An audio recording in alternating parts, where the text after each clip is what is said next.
everybody. Welcome to a very special What's Up with Pastor Chuck. And today you're not really going to hear from me. You're going to hear from Dr. Caroline Leaf. We had such a good time with her. I felt like I was drinking from a fire hose from all that she wanted to share, that we took a part of it, the most in-depth part of it, and we saved it for this podcast. And what we're going to be talking about, or what she's going to be talking about, is a way of doing mind management. Now, here's where she's going. She believes that God gave you a mind, and it's a gift from God. And that mind is so powerful, so energized, it actually shapes your brain. Now, I want you to grab hold. This is not just an opinion. She can show by research your brain gets shaped by your mind. And if you have more toxic thoughts in your brain, you actually experience what would be very real brain damage. And if you have more positive, optimistic thoughts, your brain will actually grow. And your brain will be healthier and will function better. And here's what we need to understand. The mind is what does this. And so as you change your mind or manage your mind, you will actually be changing your brain, which will affect every other organ in your body and will also help you with your mental health, your physical health, but most of all, for you to spiritually connect with God. So we asked her, how do you do this? How do you actually do the mind management? And so she wanted you to know that it's a choice. You can choose to do it or not choose to do it. But God created you to have choice. Dr. Lee's favorite verse is this, Deuteronomy 30:19, where God says, I've set before you life and death, blessing and cursing. Therefore choose life, that both you and your descendants may live. And so this form of mind management is a way to choose life. It's a way to actually choose to live the abundant life Jesus calls you to. And there are 5 steps in it. So I do want to tell you it's a little complex. No, actually it's wrong. It's a lot complex because you're complex, but it's worth listening, maybe even pausing and thinking about what you heard and then going to the next and going to the next. She'll give you a little longer introduction on all the things behind why this would work. And then she's going to give you 5 steps to take. And you do this for 21 days and then you repeat it for 21 more days, and you repeat it for at least 21 more days, a minimum of 63 days, and you will change. And you will be choosing life, and you will be experiencing God. So may this podcast bless you. May Dr. Leaf's wisdom actually cause incredible change to occur in your life and my life. And may we not only experience that blessing, but as it says in Deuteronomy, may it go to the next generation and the next generation and beyond. So get ready right now. Here is my time with Dr. Caroline Leaf. There's certain steps you say to take, a system you take to do that capturing, to do the work that would actually transform the thought. Neurocycle. Okay, so I'm going to give you the Cliff Notes version. Yeah, there you go. And then I'm going to encourage people to go to the book and the app because I really walk you through. It's huge. Okay, so this, in the book on page, I don't know what page it is, but I've got a little chart that shows you that if you do this, this is happening in your mind, your brain, and your body. When you do step 2, this is happening in your mind, brain, and body. So what I've done is meticulously over 38 years look at how can I control the process of thought building? Because thought building is what we do all day long, as I've been describing. Right. So if everything is going into my brain as a thought and then into my gene code, how can I control it? And so what is a thought? So first of all, very quickly, a thought is these trees. They're made of proteins, and thoughts are made of memories. The root memories are the source, the origin story, and the branches are your interpretation of that based on your other memories that you have inside other thought trees. And it's a physical part of your brain. It's a physical part of your brain, and it keeps changing. And that's neuroplasticity, the ability we have to change the brain. So the neurocycle is how we control this process, how we direct this process of how we think, feel, and choose about what we're experiencing, and how we therefore put that in the brain, how we activate the circuitry and the end product. So you become an interior designer of your brain. You're directing the neuroplasticity. And in doing that, you can also look at these non-judgmentally, in kindness, as I keep on saying, and unpack them. Okay, so let's say we're dealing with a huge toxic thought in our life. Let's say that there's tremendous despair and depression and just life overwhelm, and there's a lot of people who can relate to that now. I mean, you can unpack that in whatever way. If you're feeling, I'm sure everyone now could think of at least 3 situations that are really affecting their creativity, their functionality, that burning them out, overwhelm, etc. So just think of 3, and now as I'm talking, zone in on 1. So if people can just do that for me while they're listening to this.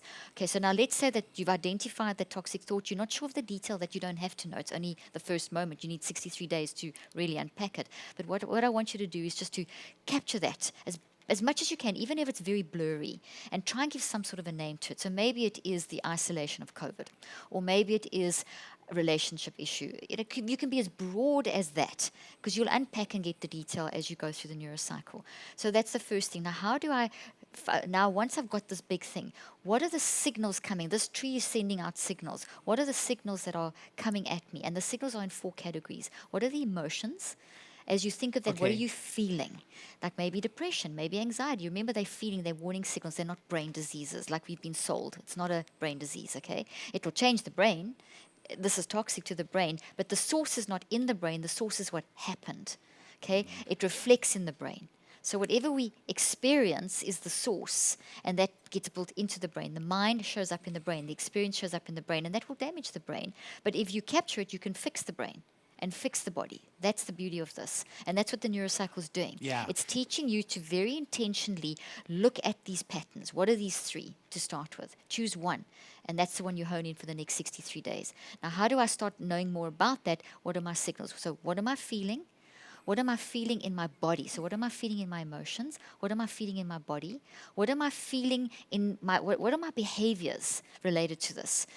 So depression, heart palpitations, lack of creativity, brain fog, overwhelm, perspective, life sucks. So that could be as simple as that, okay? So you just, those are your signals, so they're emanating from here. Now what you do is visualize that you're in a helicopter and that you are the pilot, which is the messy mind in life, and messy mind's totally acceptable. If you're human, you're a mess. But you have your wise mind, which is the wisdom, the made in God's image, the wired for love, which is plugged directly into the wisdom of God, and you're flying together. So the co-pilot's the wisdom. And so now that you've identified this, you're now flying over this thing, and you're looking at these signals, and you've been flying over it, and you keep avoiding it. But now you listen to wisdom, which says land the plane. So you land the plane. You land the helicopter, the time capsule, whatever you want to call it. And you land the plane with wisdom. And you step out, and all around is wisdom, because God is all around us. It's not up there and down there. If you look, prayer is, what is that one scripture that I'm thinking of now? It's gone out of my head. But basically, we're immersed in love. We're immersed in wisdom. And we see from quantum physics that the gravitational fields are like love waves. So you imagine yourself landing in this love wave system, and you're in this helicopter, and you get out, you and you. Messy mind and wisdom, and you are with God because you plugged in. So you get that visual, and now you say, you stand back and you observe yourself, and you are very kind to yourself. So the setup is vital. If you don't do the setup, you're not going to do this thing properly. And the setup is, okay, wise mind, messy mind, I'm incredible, I'm made in God's image, this is not who I am, I'm showing up like this for a reason. You can't see the reason because the tree is buried, the roots are buried in the sand, so you don't know what it is. But you can see all the mess, but you need to be able to understand the mess so you can find the cause. So then you start the process of, that's the setup. Okay. Now that setup is as you've landed the plane and you look at this mess, it can be very, very frightening, and can put you into a high state of your emotions can become even more anxious. So what you need to do is brain preparation to calm the brain down, because the brain and the body are now racing. Your heart's racing, your mind's racing. Yeah. So you want to do some basic breathing exercises, or you can pray something just before you start doing the work. So just a little bit of brain preparation, 2 minutes, 1 minute, and then you start the 5 steps. So the setup is really important. The brain prep is really important, and then you dive into the action. And the action is 5 steps, which is gather, reflect, write, recheck, and active reach. And basically gather is like getting a basket in an apple orchard, and you go and you say, I like that tree, I want that apple, and I want that apple, and I want that apple. You control it. At this stage, so now I've landed the plane, I'm controlling, I've landed the plane. I've chosen to there. Can you see the whole thing is I have agency. And when people feel that they don't have agency, they don't feel empowered to be able to do anything. But if you feel you have agency, you think you could do stuff. So you basically then start gathering. What do you gather? You gather those signals that we spoke about, the feelings, the body symptoms, the behaviors, the perspective, and you start putting them in in your basket and you start looking at them a little bit more deeply. And that then takes you to the next step. So it's very objective, it's very kind, it's very organized, it's very systematic. As you do everything I've just said up to this point, you have got the two sides of the brain working together. You've increased blood flow in the front of your brain. You've increased oxygen to the front of your brain. You've increased what we call the theta wave, which is a wave that helps you to get quite deep and also helps you to feel a whoosh of healing through your body. So a sense of calmness and peace. I mean, there's a million other things. I'm just giving you a couple.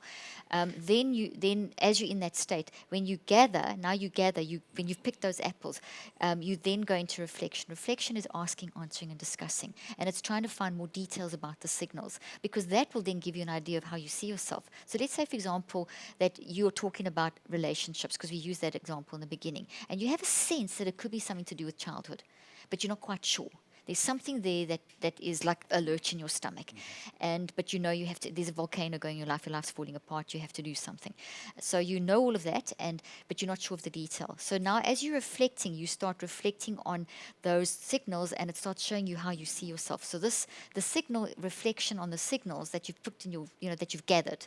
So you've gathered, okay? That reflection of what you've gathered will start seeing how you see yourself in the situation, how you think about yourself. Maybe it's shame, and I'm bad, and I'm this, and I'm that. And it can be a shock that when you start getting, the truth starts pouring out, then you immediately write that down. And the writing is not just linear. You're writing what I call a metacog, which I have a video in the app, and I describe it in the book. And there's a lot of tools that I have that describe it. It's a way of writing. And if you don't know how to metacog, doesn't mean you don't have to do the step. You can just write. But if you do a metacog, it's a way of organizing information in a pattern.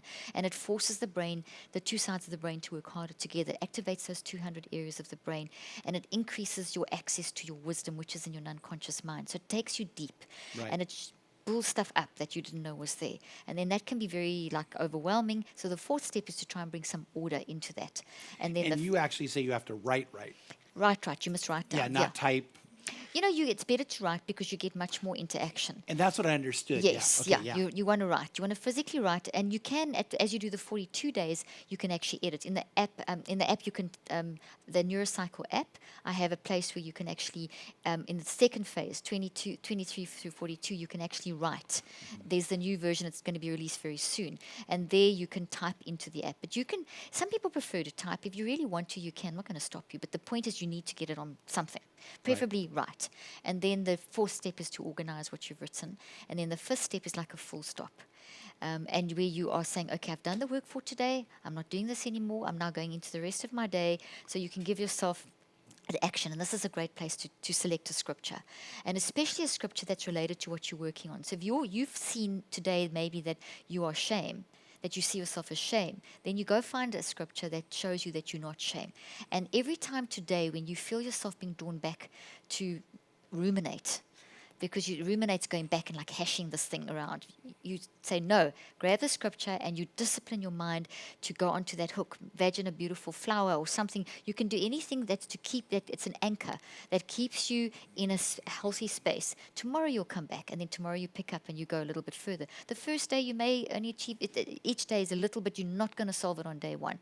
It's going to take you a full 21 days to just get to a point where you're here. And then you start the whole growing process and stabilization process. But it works. I've shown with years of research, 81% improvement in how you manage your mind when you do this. Yeah. And then it carries over into your day-to-day function. Yeah, 81%. That's really, really huge. Yeah, that's huge. And when I look at all that and I think about, you've described a lot of the complexity of the mind and how that affects the brain and how that affects the body. I just sit back and say, that's a miracle. I mean, it's just a miracle of creation. It is. And we are those miracles making it happen. We are in a Genesis moment every moment. Yeah. I mean, and we can decide what does it look like. And it's okay to be sad. It's okay to cry. It's okay to be depressed. It's okay. You are not bad if you have those emotions. You are totally normal and human. In fact, you're never going to get away from those emotions. They are part of being human, and they are beautiful messengers. Read them for what they are and make them work for you. Yeah, that single person with their unique mind and brain, and to know that we're all, you talked about we all have giftedness, we need to appreciate each other. that actually begins to be a huge miracle of the creation of God that's ongoing to me. Exactly. So Yeah. when we start looking at other people around us that are different and not liking them because they don't believe what you believe, that's toxic in itself. If you think, oh well, you're not my tribe, I don't this, I'm judging you, or this, that's in itself causes brain damage. When we can reach a point in humanity where we can do what Jesus actually told us to do, which was love everyone despite what they believe, what they do, what they say, that's when we are operating in what it means to be, what it really means to be human. And I Yeah. believe that's what Jesus came to show us, what it means to be human, operating in love. Oh, I totally agree. I totally agree. Well, thank you so much for stopping pleasure. by. We Thank actually got you. you here, and Thank I would you. I'm love to thrilled. have you back, you and Mac back with us Thank you. I'd love on the to come. Crossroads campus with our family. And unpack this a bit slower. We've tried to put so much in Okay, in one so session. that made a question I got to ask before we stop. Like, if we were to do like a MRI of our brains during this time we've been interacting, is yours more active than mine and faster than mine? Because I feel like it is. No, you know what? We're all different. So, and I would use a QEEG and an fMRI, and you'd see just different patterns in different parts of the brain. Okay, I And then feel like I'm mine's moving talking- slower. That's funny. I'm talking about stuff that I know a lot of. But if you were talking about your subject, we would see a different kind of activity. But yes, I hear you. I see your joke. I Yeah. love it. I'm actually loving it. I am fast. I'm always like my mind goes like that all the time. So Oh, I Mac has really to tell me to appreciate calm you. down. And, yeah, and all your sharing and all the help you give and how it does make a difference. So thank you. That's my pleasure. I just want people to know it's okay to be a mess. Yeah. Just manage it. That's why we have a Messiah There for you the go. mess. Exactly. I love it. There, you see? There you go. Well, thank you very much again. Pleasure. Thank you.